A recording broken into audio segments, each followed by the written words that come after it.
ده المفروض يتسمى كوتشي السرعات من شركة ميشلان. ده كده انا هسميه ميشلان قلبي من جوه.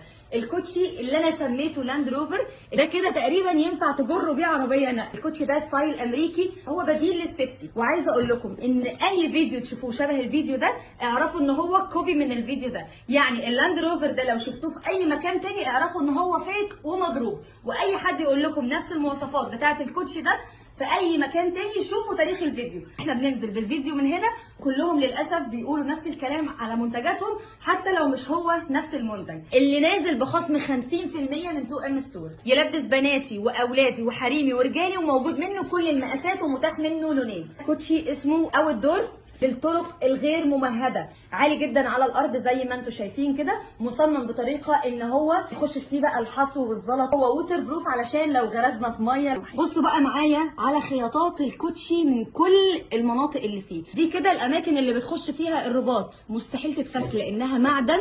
يعني عارفين الشنكل بتاع الباب ده اللسان بتاعه، طبعا الحته دي كلها رابر ومتخيطه في الكوتشي نفسه. ده اول لون منه اللون الرمادي، لكن برضو الناس اللي بتحب اللون الغامق او عايزه اسود عشان يليق على كل اللبس برده بنفس الامكانيات. وبرده النعل بتاعه والتقفيل بتاعه طبي، وفي الوسائد الهوائيه. كوتشي من جوه متخيط بالكامل، بدل ما هو ب 1500 750 جنيه. المكان الوحيد اللي تقدر تجيب منه